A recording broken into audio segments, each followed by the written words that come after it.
Bien, bonsoir, Paracha. Bonsoir, Paracha et Bezrat Hashem. Alors, mettre un titre à cette paracha et dire, pour voir plus loin, parfois il faut ouvrir les yeux, parfois il faut fermer les yeux. Voir après avoir vu. Deux facettes, vous allez comprendre. Première question, Réé, Paracha Réé. Réé, regarde, Akadosh Baruch Hu nous dit, je place la bracha et la klala devant toi. Donc ici, il y a une vérité absolue que la Torah nous donne. Tu as la bracha d'un côté, et si tu n'as pas la bracha, ce sera la klala de l'autre. Alors, on devrait dire plutôt, comprends, pour le schéma Israël, qui est l'acte de foi ou la parole de foi absolue de tout le clan Israël. Shema Israël, Hashem Elokeinu, Hashem Echad. On dit Shema, comprends. On ne dit pas Ré'é. Qu'est-ce que ça veut dire Ré'é? Regarde. Deuxième question. Dans la paracha de cette semaine, on voit, et on se demande quel rapport il y a. Différentes injonctions, comme donner de la tzedaka, comme quand tu libères un esclave, tu le gâtes. Quand tu dois prélever ton maaser, tu prélèves, donc le maaser, prélever le maaser. Et à chaque fois, on nous donne un doublon, c'est-à-dire maaser, aser et aser. Excusez-moi. Aser et aser. Prélève, tu prélèveras. Dimra, tu dimras. Naton titen, le pauvre, tu lui donnais, tu donneras. Le pauvre également, patoir, tiftar. Tiftar, patoir, patoir, tiftar. Ta main, tu l'ouvres, ouvre ta main, en doublon. Naton titen. Ta'anik, anik, ta'anik. Gâte l'esclave qui va être libéré de chez toi, gâte-le en doublon. Alors en fait, la Torah ne se répète pas comme ça. Pourquoi ces doublons? Troisième question. Dans le psaume Eshetraïl exceptionnel qu'on fait tous les vendredis soirs, il y a marqué à un moment une phrase qui est incompréhensible. Lo tira Micheleg qui beta la bouchanim. Ne crains pas la neige, car toute ta maison et la bouche est revêtue de chanim, c'est-à-dire de soie. Alors on sait que la soie c'est extraordinaire, c'est doux, mais c'est très fin. La soie ne te protège pas du sheleg. Quand tu veux protéger ta maison, tu doubles avec de la laine de verre, avec des matériaux épais. Tu doubles pas avec de la soie qui est très fine, très douce. Qu'est-ce que ça veut dire? Ne crains pas la neige parce que ta maison, elle est protégée. Il n'y a pas aucun problème. Tu auras bien chaud. Un igloo. C'est de la soie qui protège. Ça protège du vent, ça protège la neige, la soie. Quatrième question.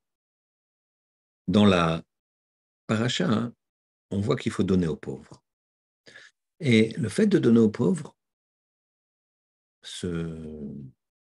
la Torah nous donne les termes suivants. Patoar tiftach, donc comme on a dit, ouvre, tu ouvriras ta main aux pauvres et aux pauvres. Je m'explique. Il est marqué Aniecha ve'evionecha. Ani, c'est un pauvre, Evion, c'est un pauvre. C'est deux synonymes. On a compris, ouvre ta main aux pauvres. Pourquoi? Ouvre ta main aux pauvres et aux pauvres. Alors déjà, j'ai un doublon, pato artiftar, ouvre, tu ouvriras. À qui? À Niecha ve'evionecha. À ton pauvre et à tes pauvres. Qu'est-ce que ça veut dire? Alors, on va commencer à répondre à ces questions après avoir raconté l'histoire suivante. Il y a plusieurs façons de voir les choses, plusieurs façons de donner.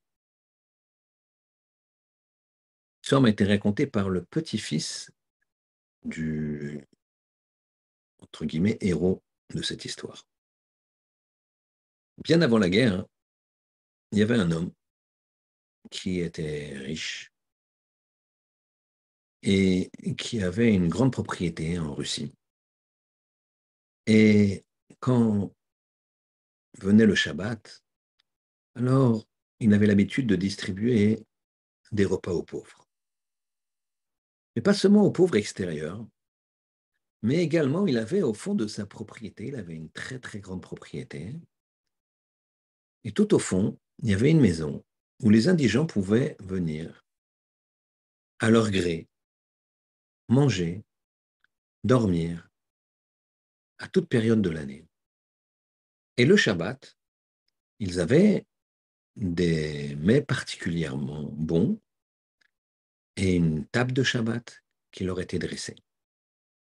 Mais cet homme-là, il a éduqué ses enfants au chesed. Il leur a montré ce qu'il fallait faire. Et ça, c'est, il faut toujours penser aux autres. Mais il y a un de ses fils qui était particulièrement regardant dans la mitzvah de donner. Il avait un cœur énorme. Et lorsque le vendredi soir tombait, alors le père prenait les meilleurs mets de sa propre table et chargeait un employé, un domestique, d'apporter ces mets aux indigents, aux pauvres qui étaient au fond de la propriété, dans la maison, la bâtisse, qui avait été construite exprès pour cela. Et ce garçon, Shmuel, il a voulu faire lui-même la mitzvah. Il a dit, papa, est-ce que tu permets que je leur apporte moi-même?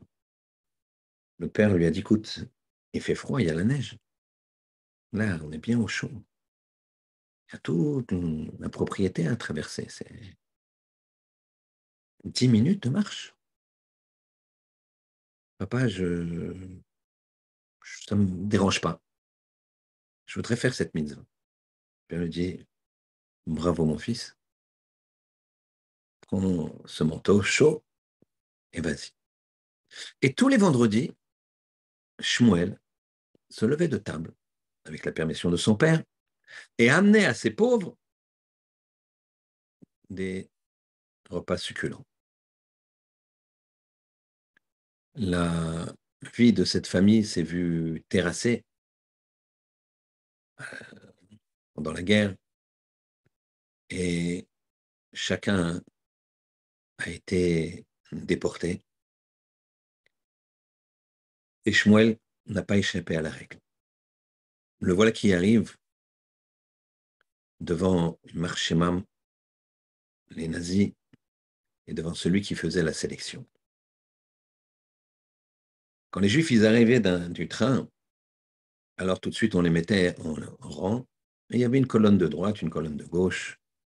Celui qui passait à droite, c'était la vie, celui qui passait à gauche, il était exécuté, tué, comme on le sait, immédiatement. Voilà que Shmuel est dans la file, et le nazi, il marchait mot qui faisait juste avec son doigt, il montrait à droite ou à gauche. Il va pour montrer à gauche l'enfant, le Shmuel en question.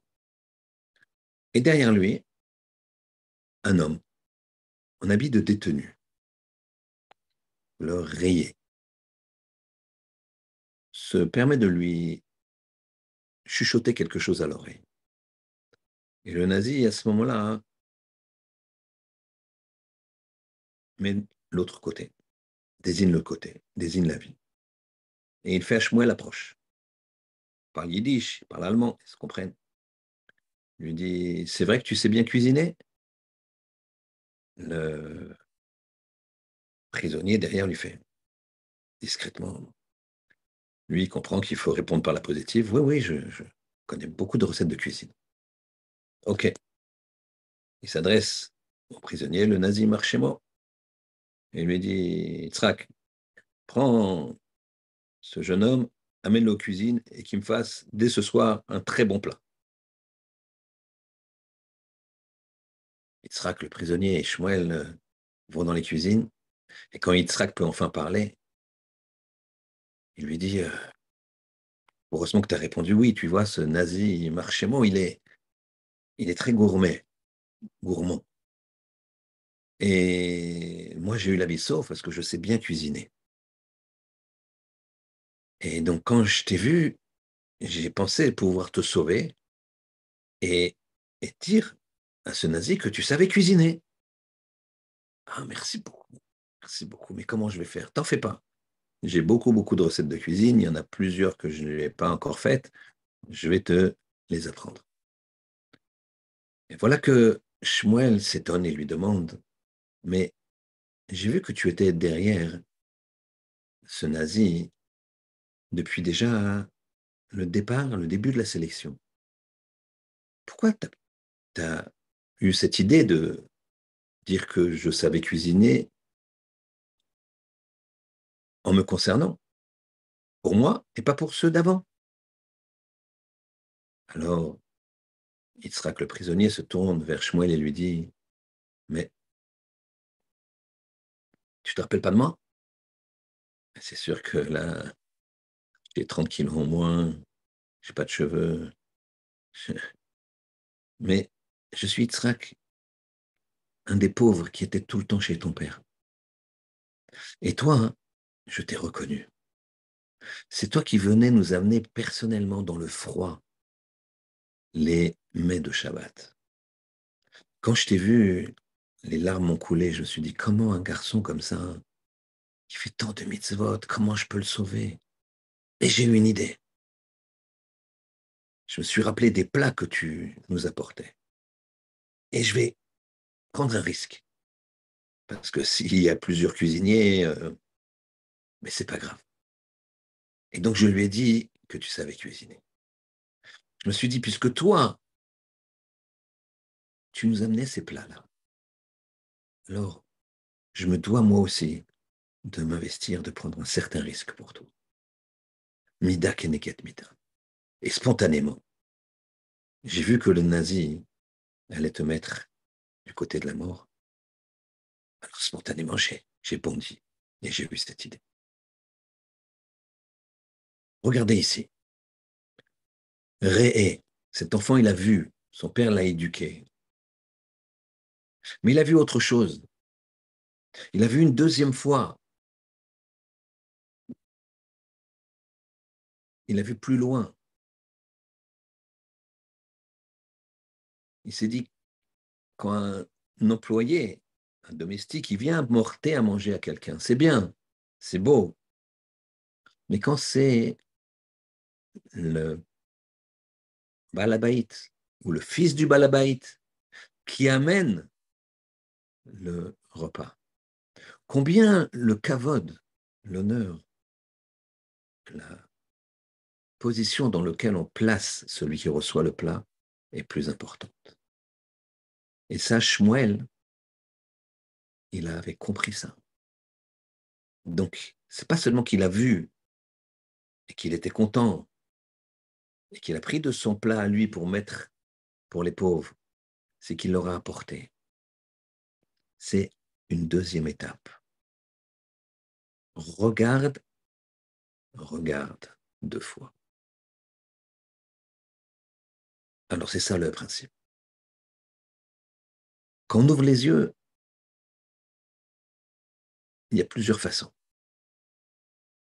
Il y a l'évidence, que malheureusement, souvent cette évidence, on la voit même plus. La Kadosh Baruch Hu nous dit, Réé, je place devant toi la bracha et la klala.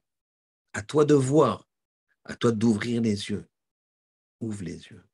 Mais quand il nous dit à Kadosh Baruch Hu, regarde la bracha et la klala, c'est un ré au carré. Regarde ce que c'est la bracha. Regarde ce que c'est la klala. Des gens à 15 ans, 16, 17, parfois.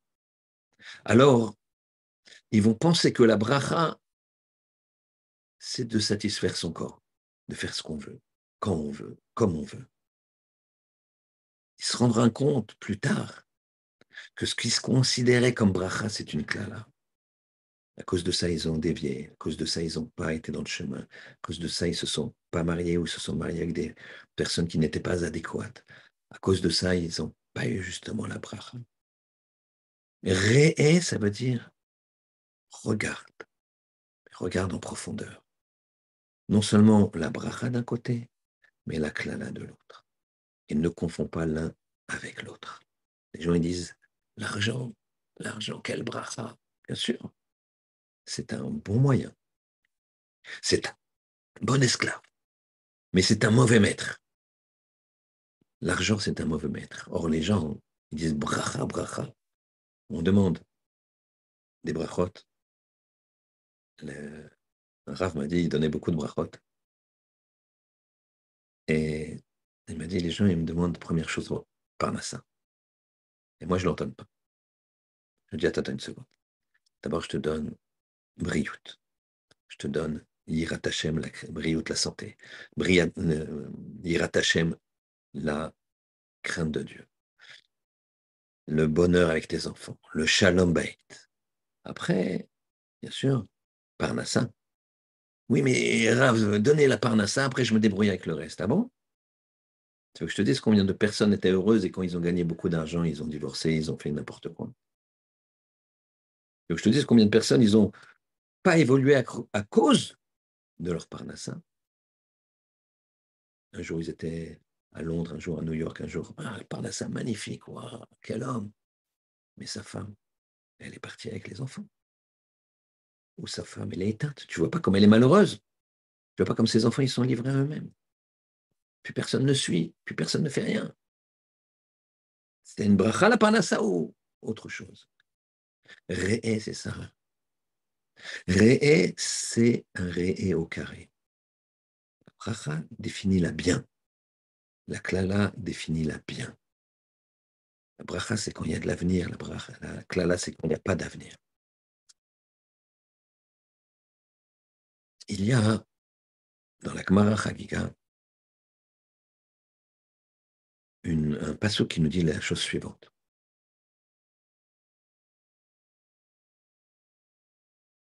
Akadosh Baruch Hu va nous demander des comptes sur toutes nos avérotes et même sur nos mitzvot. Alors sur les avérotes, je comprends. Mais sur nos mitzvot, c'est-à-dire nos mitzvot, on a fait une mitzvah. Mais je ne comprends pas, j'ai fait une mitzvah, je donne de l'argent. On va demander des comptes. Alors là-bas, la Gemara amène l'histoire suivante. Une fois, il y avait un rave de la Gemara, je ne me rappelle plus le nom, qui a vu quelqu'un donner de l'argent.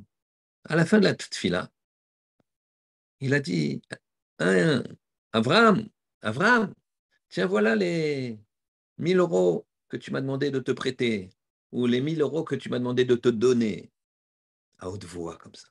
Et le Avram, il est rouge. Pourquoi? Parce qu'effectivement, Avram, il a des problèmes d'argent. Mais ces problèmes d'argent sont nouveaux. Les gens le prennent pour quelqu'un de riche, quelqu'un qui n'a pas de problème. Et tout d'un coup, il lui a fait honte. Le Rav s'est approché du donateur et lui a dit, il aurait mieux valu que tu ne donnes rien, plutôt que lui avoir fait honte en public. Ça, c'est quelqu'un auquel il manque le doublon. Il a vu une fois, il n'a pas vu encore plus loin. C'est pas seulement que tu dois avoir l'élan de faire la mitzvah, tu dois calculer comment tu l'as fait. Je raconte une histoire personnelle. Personnelle. Des fois, j'ai tort, souvent, malheureusement, mais cette fois-ci, Hachem m'a aidé. Il y a assez longtemps de ça, je pense 25 ans. J'ai été prendre une bracha Motzi Shabbat, j'ai passé Shabbat à Bnei Brak, et j'ai été prendre une bracha chez Agaon, Zecher Tzadi Bikadosh Libracha, Rav Chaim Kanievski.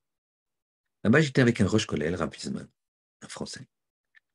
Et là-bas, quelqu'un d'une certaine famille est venu demander à Rav Wiesman, qui avait ses entrées chez Rav Chaim Kanievski, de venir faire Nichum Alevidim, de venir consoler des endeuillés. Là, à Motzi Shabbat, il était tard, c'était 10h, 11h, le soir, c'était en été, de venir les conseiller. Et le Rav, il avait répondu d'ailleurs, il avait dit, pourquoi ils veulent que je les conseille, que je les console? Pourquoi ils veulent que je vienne? Je ne les connais pas, ils ne me connaissent pas, la modestie du Rav. Donc finalement, il y va. Et on accompagne, Rav Wiesman et moi-même, on accompagne le Rav. Raphaël Kanievski, c'était, je vous dis, il y a 25, peut-être 30 ans, peut-être.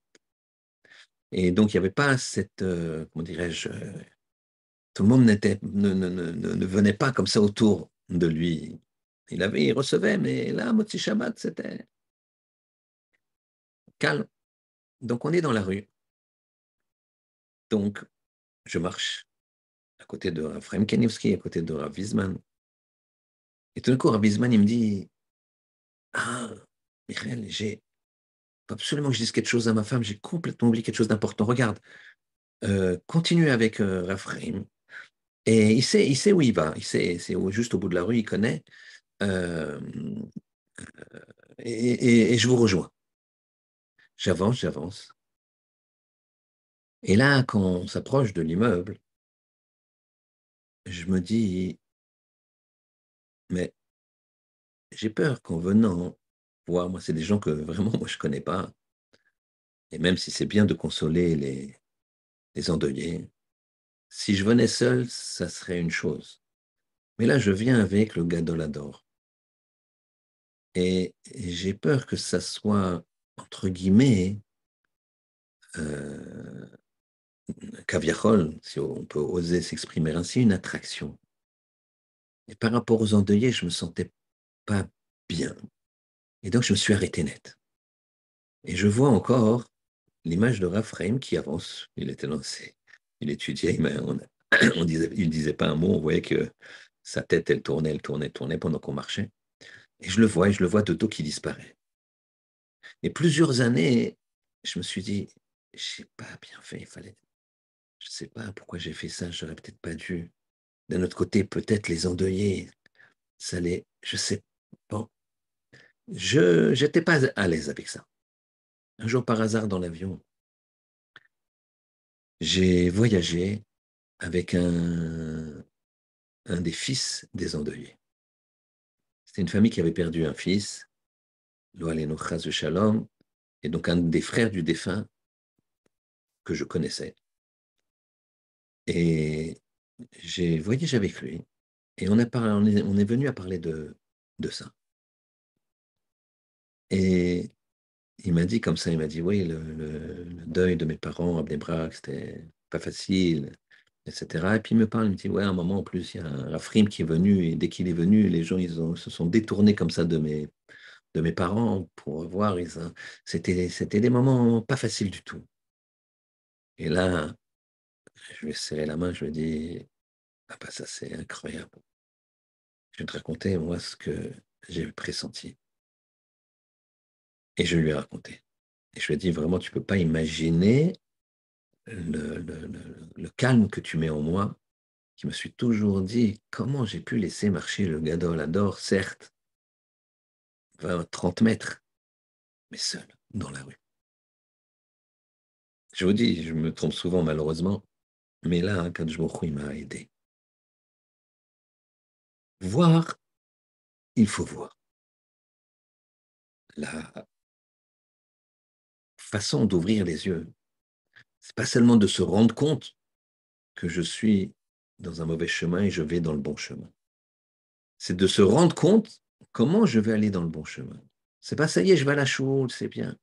Mais comment tu pries? C'est vrai, c'est bien, tu viens Béminian, ça fait quelques semaines que tu viens Béminian. Magnifique, faut, lâche pas. Maintenant, est-ce que tu comprends ce que ça veut dire Hachem Sefatai Tiftar? Pourquoi tu demandes à Hachem d'ouvrir tes lèvres? Sefatai. Pourquoi tu dis pas Lachon? Ou pire, pourquoi tout d'un coup tu passes à la bouche? Ou Fi Yagid et ma bouche Yagid te racontera tes louanges. Pourquoi tes louanges? C'est pas mes louanges, etc. Donc sur la seule première phrase de l'Amida, Hachem Sefatai Tiftar ou Fi Yagid Teilatecha, on pourrait rester 2 heures. Alors je te dis pas de rester 2 heures, mais comprends un petit peu mieux. Regarde.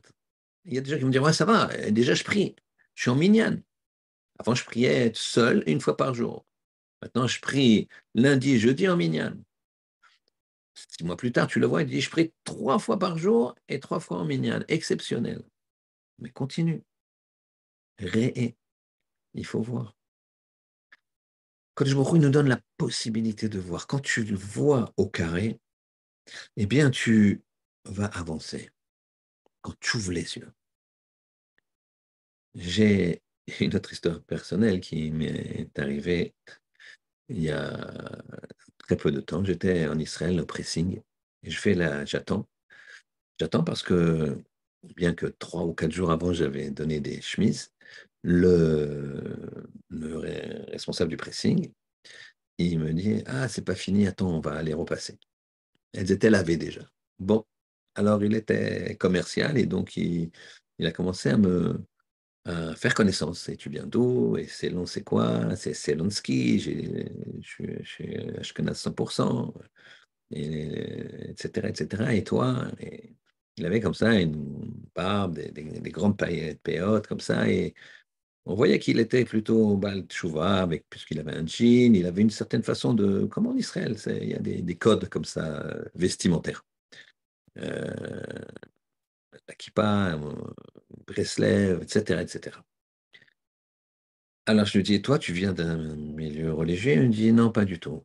Il dit, ma femme non plus. Tout de suite, il me parle de sa femme. Il me dit, mais je vais te raconter comment toute la famille de ma femme, ils ont fait tchouva, à commencer par les enfants.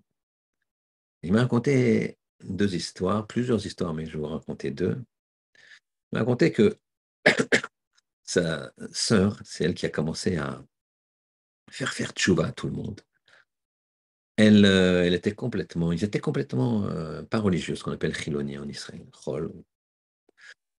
Et c'est pas péjoratif. Chacun, il a son départ.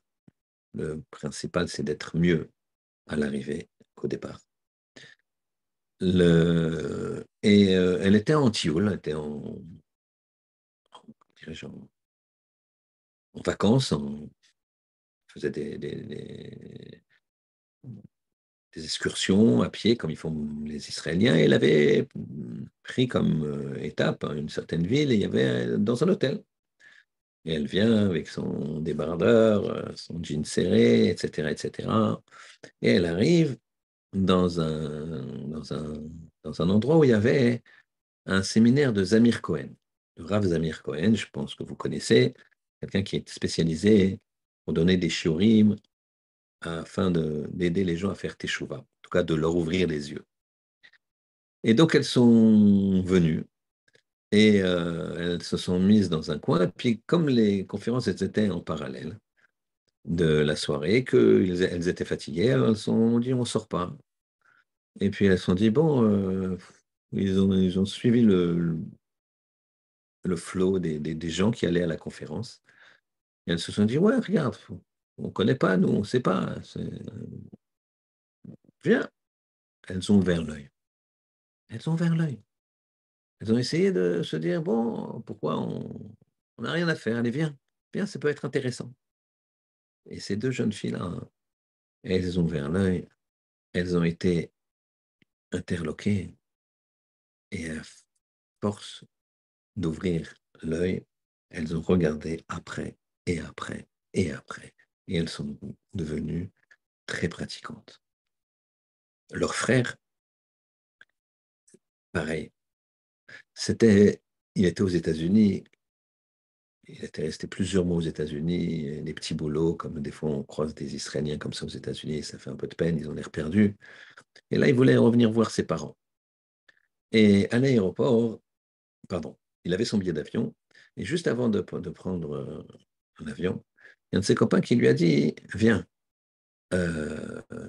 prendre un verre, viens prendre un verre avec moi. Tu as encore le temps, largement le temps. Et là-bas, hein, il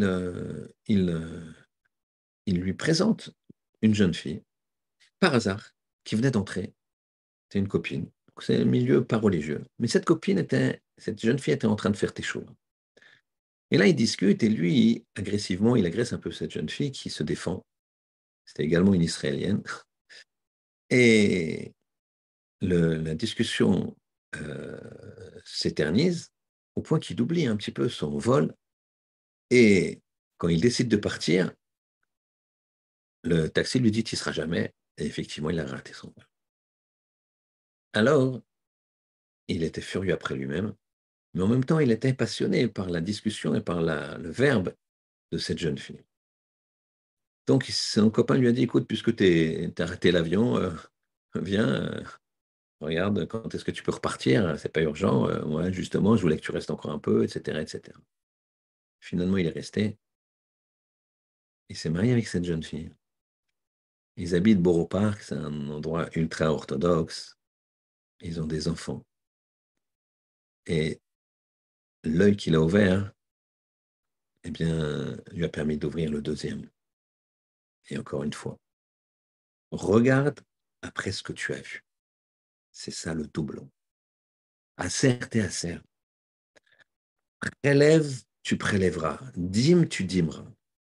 C'est pas tu donnes ton 10% et ça y est.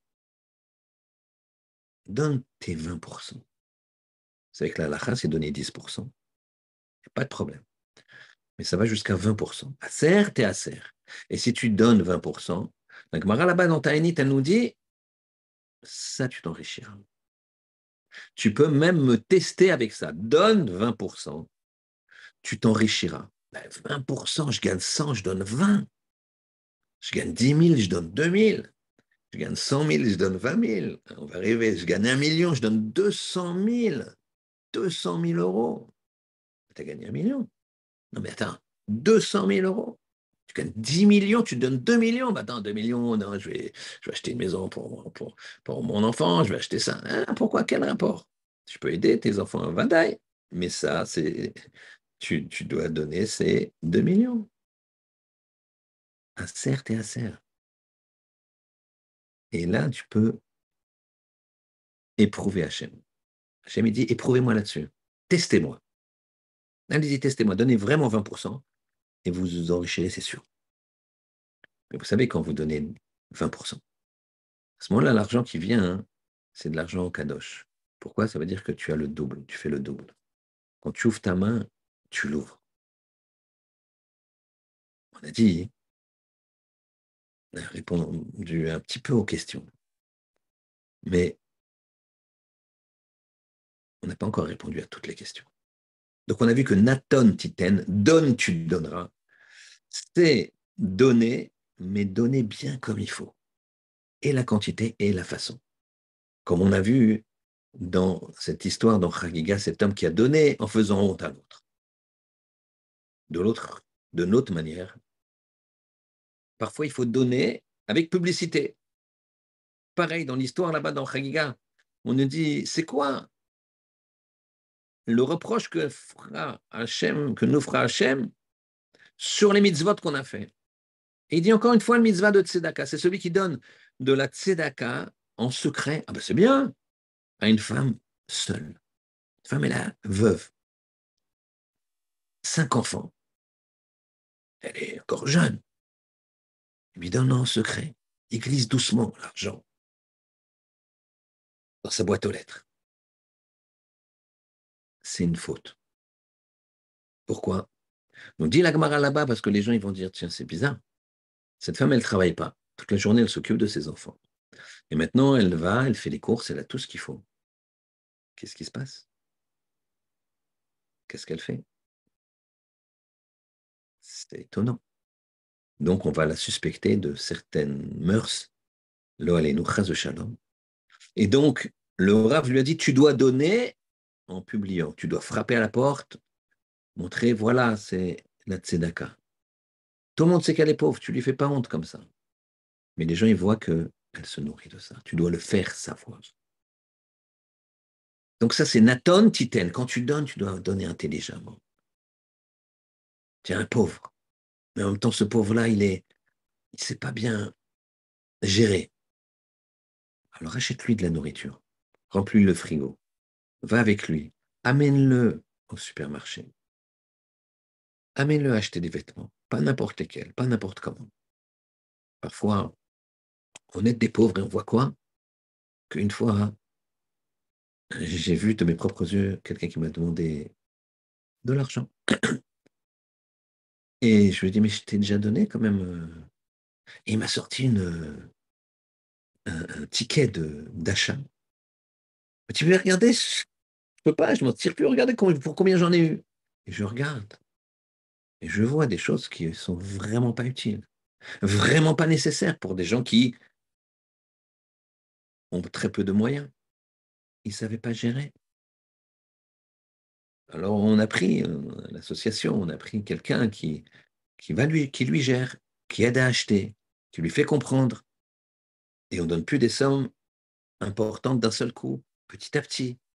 On regarde comment c'est utilisé. Re'e, Naton Titen. Un frère de Vologine, un jour, quelqu'un est venu lui demander, c'était Erev Pessah, la veille de Pessah, est-ce qu'on peut faire la bracha sur le lait? Est-ce que je peux faire mes 4 coupes de vin sur le lait? Alors, un frère de Vologine, il a dit, non, on ne peut pas faire. Puis il a demandé à sa femme, dis-moi, ma très chère épouse, est-ce que tu peux donner la moitié de ce qu'on a comme viande à cet homme-là? Il m'a dit, pourquoi? Elle m'a dit, ma très chère épouse, s'il me demande si on peut faire les arbakosot, les 4 coupes de vin sur du lait, c'est qu'il n'a pas de viande. Pas de viande Pessah. C'est pas grave, nous, on est un kazaïd chacun, on a un petit bout de viande chacun, il n'y a pas de problème, on fait la mitzvah, et permettons-lui de faire la mitzvah, et bien sûr qu'on va lui donner le vin qui va avec. Ça, c'est Naton Titen. Il voit derrière, pose la question, est-ce qu'on peut faire avec le lait? Ah, il me demande du lait, donc non seulement il n'a pas de vin, mais il n'a pas de viande. Donc qu'est-ce que je fais? Je lui donne et le vin et la viande. Ça, c'est nos maîtres. Eux, ils voient. On a dit dans Eshetraïm, Lotira Bichelek qui beta la Voshanim. C'est quoi ça? N'aie pas peur de la neige, car toute ta maison, elle est revêtie, c'est pas du papier peint, c'est de la soie. C'est pas des murs, c'est de la soie. Et ça te protège de la neige. C'est quoi cette histoire? Eh bien, ça, il faut le prendre au second degré. Lotira beta Michalek. Il ne faut pas que ta maison, elle ait peur de la neige. Il ne faut pas que tu aies peur des événements. Il ne faut pas que tu aies peur de Bait Sebat. C'est la maison, c'est la femme. On s'adresse à cette femme, cette mère de famille. Et on lui dit, n'aie pas peur de ce qui arrive. Non, mais là, ça va mal, il se passe ça, il se passe ça. N'aie pas peur. N'aie pas peur. Ces événements-là, tu verras que ça serait Gamzou et Tova. Ça serait pour le bien. Pourquoi? Parce que ta maison, elle est entièrement bâtie sur du shanim, sur de la soie, ou bien shanim, ça s'écrit aussi shnayim, deux, sur le doublon. Toi, quand tu donnes et tu donnes. Quand tu prélèves et tu prélèves. Deux. Pareil, quand tu regardes et tu regardes. Il faut être orienté vers ce shnaim, vers ce doublon. Tu ne peux pas te dire, ça y est, j'ai fait, je suis sur la route. Non. Une fois que tu es sur la route, prends la bonne voie. Prends le bon virage. Regarde dans les détails. On a dit que Patoar Tiftar, ouvre, tu ouvriras ta main pour les pauvres. Il y a marqué Aïnecha ve Evionecha. Aïnecha, Einecha, Ognier, des pauvres, ve Evionecha et des pauvres. On a dit c'est la même chose. C'est un synonyme, pauvre et pauvre. D'ailleurs, si tu traduis, c'est pauvre et pauvre. On va dire pauvre et indigent. Mais c'est des synonymes. La Torah, elle ne raisonne pas par synonyme. Chaque chose veut dire quelque chose. Il y en a un qui parle d'une pauvreté matérielle. Patoar Tiftar, aux pauvres et à l'indigent. Ouvre, tu ouvriras. Aux pauvres et à l'indigent. Deux et deux. Tu as le pauvre qui n'a pas d'argent. Et tu as le pauvre qui n'a pas de. Tu as le pauvre qui n'a pas de vie. Tu as le pauvre qui n'a pas de but. Ils peuvent être très très riches. Très très riches. Mais ils n'ont rien. Parce que leur argent, ça c'est une fois qu'ils ont une montre à je ne sais pas combien, une maison à je ne sais pas quoi, une autre maison, des voitures à ça. Alors? Et alors? Ces gens-là aussi, il faut que tu les aides. Ceux-là aussi, c'est des pauvres. Ne crois pas. Tu as le pauvre qui a des soucis. Tu as le pauvre qui a problème de shalom bayit, problème avec les enfants. Regarde ça. Nathan Titen, c'est pas seulement le pauvre, tu donnes de l'argent, tu donnes de ton temps. Tu vas à la chaux, tu vas au bureau, tu vas dans un endroit. Tu vois ton ami ou une connaissance qui a des cernes jusque-là, qui est comme ça, qui fait la tête. Alors, tu vas le voir. Tu dis, tu as l'air fatigué, tout va bien, je peux faire quelque chose pour toi. Voilà. Rien que ça, c'est j'existe. Vous savez, dans la Gemara, il y a une notion de dire bonjour. Rabbi Yochanan ben Zakkai, c'était le Nassi. C'est-à-dire, imaginez Moshe Rabbeinu de son époque. Et Rabbi Yochanan ben Zakkai, il a toujours dit bonjour en premier. Même à l'ouvrier qui était dans le chouk. Le balayeur du chouk, il n'y a aucun mépris de ma part, vous comprenez ce que ça veut dire dans la tête des gens. Et bien, il lui disait bonjour d'abord. Imaginez, vous avez le président de la République qui voit quelqu'un qui est en train de vider les ordures dans, dans une benne, et il se précipite vers lui et dit bonjour. Alors, si ce n'est pas en période d'élection, il n'y a pas de problème, il va le faire. Mais si ce n'est pas en période d'élection, il ne va pas le faire. Nous, il faut qu'on le fasse. Ça, c'est aussi Patoar Tiftar, ouvre ta main, Naton Titen, donne, tu donneras. Même quand tu penses que tu es dans ton droit, ça y est, j'ai donné. Par exemple, il y a marqué Anik Ta'anik. Tu gâtais, tu gâteras. Qui? L'esclave qui a travaillé chez toi pendant 6 ans. Mais cet esclave-là, il n'avait pas d'argent, il te devait de l'argent, donc il est venu travailler pendant 6 ans où il a été vendu par le Beddin à cause de son vol. Il a volé, c'est un voleur. Mais pendant 6 ans, il t'a aidé. D'accord? Voilà, je le, je le libère. Pas de problème. Pas de choix, de toute façon, c'est là. Torah me dit de le libérer. Oui, mais elle te dit, donne-lui un cadeau. Donne-lui des cadeaux, qui ne part pas les mains vides. Ok, voilà. Non, non, non. Anik, t'as Anik. Gâte-le, tu le gâteras. Non, non, bien, bien, bien, bien. Pas comme ça, quelques euros, quelques habits comme ça, que de toute façon tu ne veux pas mettre. Non, non, non, non. Gâter, tu le gâteras. Mais je suis dans mon droit. Déjà le gâter une fois, ça me suffit. C'est bon. Non? Anik, t'as Anik. Et si tu fais ça, Kadesh Baruch aussi, il te fera ça. La bracha, elle sera double. Mais pour ça, il faut avoir les yeux à bataille. Il faut regarder. Regarder le regard après le regard. La capacité de voir elle dépend de ce qu'on a dans le cœur.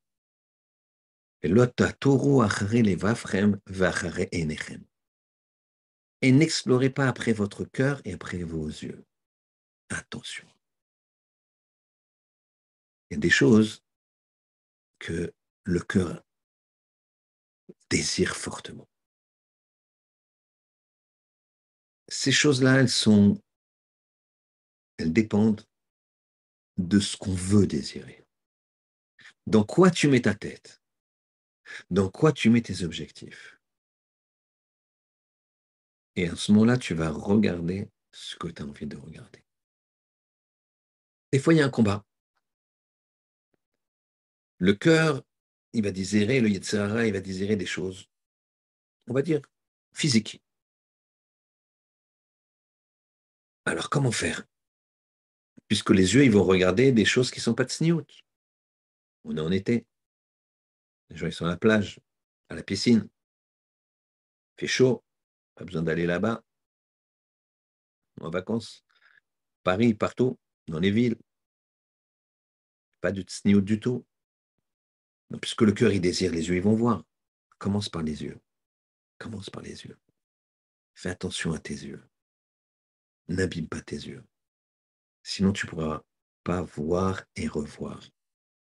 Regarde la bracha d'un côté, la klala de l'autre. Tu n'as pas le choix. C'est pas fortuit que pendant les vacances, il y a la paracha Ré. Elle tombe tout le temps en été. Tout le temps pendant les vacances, pile, en plein été, en plein mois d'août ou en plein mois de juillet. Ça n'échappe pas à la règle. Ré et regarde. Regarde ce qu'il faut voir et ne regarde pas ce qu'il ne faut pas voir. Tu veux pouvoir voir loin, alors ferme les yeux sur certaines choses. Si tu ouvres les yeux sur certaines choses qui ne sont pas pudiques, tu ne pourras pas voir loin. Tu as un voile là. Chut. Sachez que ça va directement dans ta neshama. Nos maîtres ont dit que une discussion, où se trouve la neshama? Ici, dans le cœur, dans la tête, dans le cerveau. Finalement, ça s'oriente derrière les yeux. C'est dans les yeux, c'est les yeux, c'est là. La neshama, elle est là. C'est-à-dire que quand tu regardes quelque chose, bam, t'impactes ta neshama. T'impactes ta neshama. C'est comme quand tu fais du lachon hara. Lachon hara, c'est dans la bouche. Direct, ça monte. Tac. Là, hop, ça monte dans les yeux. C'est pour ça qu'on dit que celui qui fait de lachon hara, la neshama, la lèpre qu'il y avait à l'époque, qui se mettait sur les murs, sur les vêtements et même sur la personne, elle se met maintenant sur la neshama. Pareil pour les yeux. La bouche, c'est indirect. C'est-à-dire qu'il fait un lachon hara, ça remonte, et paf, ça salit la neshama. Les yeux, c'est direct. Il n'y a pas de remontée. C'est tac, tac. Ça tape, ça salit, ça abîme, ça explose, ça fait saigner. Faire attention à ses yeux, c'est ça qui va te permettre de distinguer entre la bracha et la klala. D'avoir un bon sens et d'être dans le mauvais sens. Et parfois, tu crois que c'est les autres. Qu'est-ce que c'est ces gens-là qui restent assis, qui étudient? Mais c'est quoi ça? Et ils laissent leurs enfants qui meurent de faim. Ah, nous, voilà, les enfants, ils ont tout ce qu'ils veulent.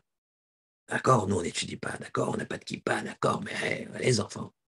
Ça m'en vient, on va interviewer les enfants. Ces enfants-là, c'est vrai, certains, ils sont dans une situation très difficile. Je parle de la très grande majorité. Ils sont heureux. Ils sont mistapek, bémouat. Il se suffit de peu. Il se suffit de peu. Ils sont heureux. Il y a un frère de notre collègue, je lui dis où tu vas, je sais qu'il n'a pas beaucoup de moyens. Il dit, ah, je suis hyper content et mes enfants aussi. Un de ses fils qui est bar mitzvah qui m'a dit, oh là là là là, on va faire des vacances magnifiques. Oh là là, j'ai hâte, j'ai hâte, j'ai hâte. Je dis, où vous allez? Il m'a dit, ah, près de Compiègne. Un petit village près de Compiègne. Ouais. On a loué une petite maison là-bas et tout, il y a un terrain de jeu, enfin un terrain comme ça. On a amené une balle pour faire un foot avec mes frères. Et puis, il paraît que si on marche loin, il y a un petit ruisseau. Oh là là là là là là. Et demander à certains enfants riches qui vont aller, je sais pas où, aux États-Unis, dans des villas. Qu'est-ce que t'as fait? Je suis embêté. Ouais, toujours la même chose, tu sais, là-bas, la maison, la piscine. Ouais, je suis content que ça se finisse, quoi. Regardez autour de vous, vous verrez que c'est la vérité. Vous verrez que c'est comme ça que ça marche. Il y en a qui pensent qu'il leur manque rien. Ils sont heureux. Il y en a d'autres qui sont, qui, qui ont, entre guillemets, tout. Donc, celui qui dit, moi, mes enfants, je leur donne tout, la piscine, le truc. Tu leur donnes pas de spirituel, tu leur brades. Tu leur fais pas connaître les vraies valeurs. C'est toi qui leur apportes rien. Eux, il se suffit d'une petite chose. Ils sont heureux avec ça, ils sont comblés. Pas de frustration. Là-bas, il y a de la frustration. Ça, c'est avoir le bon regard. Qui c'est qui est dans le bon chemin, qui c'est qui est dans le mauvais chemin? Qui c'est qui est dans le sens de la bracha, qui c'est qui n'est pas dans le sens de la bracha? En fait, j'étais petit, et même les goïs comprennent ça. Pourquoi? Il y avait un, un magazine, je crois que ça existe encore, qui s'appelle Le Figaro. Et là-bas, il y a des dessins humoristiques. C'était le lendemain de leur fête Noël, là. Et donc, ils s'offrent des cadeaux. Et on voyait deux garçons à l'école, un habillé richement et l'autre, on voyait en haillons. Et les deux, ils parlent.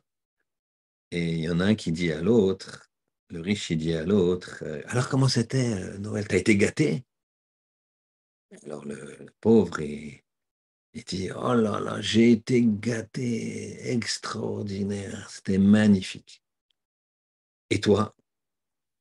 Ouais, ouais, ouais, moyen, quoi. Et dans la bulle, on voyait le cadeau que le pauvre avait, c'était un train en bois, comme ça, plus ou moins bien fait, que son père avait façonné, puisqu'il était pauvre. Donc il a pris ses outils pour faire de la menuiserie, il lui avait fait un train comme ça qui roulait, et on le voit rouler comme ça, faire rouler son train. Et l'autre, dans la bulle, on voit tous les cadeaux qu'il avait, des Lego et des voitures téléguidées, etc., etc. Même les non-juifs, ils comprennent ça. Et Zouachir à sa mère Bechelko, qui elle est l'homme riche, c'est celui qui est content de son sort, qui comprend que ce qu'il voit, c'est pour le spirituel, c'est pour donner à l'autre. Et c'est pas une seule fois, tu vois. Naton titen, patoach, tiftach, re'e, bracha, klala. Il y a deux visions. Il y a celle d'après. Et si tu ouvres pas le bon œil, eh ben, il va se fermer. L'autre avec lequel tu crois voir va même se fermer. Rappelle-toi toujours, si tu veux voir très haut, il ne faut pas que tu regardes ce qui est très bas. Sinon, tu ne pourras pas avancer, tu ne seras pas heureux. Là, l'étape d'après, l'étape d'après, c'est de changer son cœur. On a dit que d'abord, ton cœur, il est là. Yetzerara, argent, plaisir. Ferme les yeux d'abord sur ce qu'il ne faut pas. Ferme les yeux sur la klala. Ouvre les yeux sur la bracha. Ce que tu désires, ce que le Yetzerara, il veut te faire goûter d'interdit, tu pourras avoir ce goût dans le permis. Tu peux manger de façon magnifique dans le permis. Tu peux voir dans le permis. Tu peux toucher dans le permis. Yetzerara, il te dit non, non, non, le mieux, c'est dans l'interdit. Alors, il faut changer son cœur. Mais ça commence par fermer les yeux. Donc il y a le cœur qui tire vers le bas, les yeux qui suivent le cœur. Ferme tes yeux et change ton cœur. Comment tu peux le faire? Quand tu fais des efforts particuliers. Et c'est ça la leçon essentielle de la paracha de cette semaine. L'effort particulier, c'est de faire un doublon. Quand tu donnes, tu réfléchis comment tu donnes, à qui je donne, pourquoi je donne, comment je vais faire pour donner de la façon la plus discrète, de la façon peut-être moins discrète pour entraîner les gens. Comment il faut faire? Ça, c'est le doublon. C'est la paracha du doublon. On va conclure en disant, racontant l'histoire suivante. Une fois, Rabbi Meir, Baba Meir, comme on l'appelait, qui était le fils de Baba Saleh. Il faut savoir que Baba Saleh disait de lui qu'il avait une vision plus importante que lui-même. C'est-à-dire que sur certains points auxquels Baba Saleh ne répondait pas, il demandait, allez voir mon fils Baba Meir. Il a raconté, Baba Meir, que un jour, il a été chercher à l'aéroport son père, Baba Saleh. Et que bien sûr, il a fermé les yeux, il attendait, mais rien que par le... Alors bien sûr, il s'agit de Malach Hashem, Baba Saleh, Baba Meir, rien que par l'odeur de gens qui sont mal habillés, ça l'a impacté. Il n'a rien vu, lui. Il y avait une haie de Talmidim, d'élèves, qui le protégeaient. Baba Saleh est arrivé, ils ont ouvert la protection, ils ont refermé, ils sont repartis. Ni Baba Saleh ni lui ont vu quoi que ce soit, mais rien que l'odeur. L'atmosphère, il a dit, il a mis des années et des jeunes pour revenir au niveau où il était, tellement il est descendu d'un seul coup. On n'en est pas là, évidemment. Mais nos yeux, n'oubliez pas les yeux, c'est la photo. L'aneshama, c'est le disque dur. Nos yeux, ils se font des photos, clac, clac. Et vous voyez, on cligne des yeux, comme si, tac, tac. Et après, c'est là. Alors, il faut voir des bonnes choses. Nathan Titen, Anik Tanik, Re'e Bracha Beklala, il y a deux visions, il n'y en a pas qu'une. Regarde la bracha, regarde la klala, la malédiction. Si tu ouvres les yeux, tu vas avoir un objectif de regarder haut, mais ne recommence pas à ne pas regarder ce qui est bas. Qu'Hachem nous aide à nous protéger pendant ces vacances, ce voyage, il y a beaucoup de pièges, et la première chose à faire, c'est de prier Hachem. Protège-moi des mauvaises influences, aide-moi à contrôler mes yeux, aide-moi à mettre que le bien, la Torah et les mitzvot dans mon cœur, que je ne vois qu'en conséquence de ce cœur. Shabbat Shalom.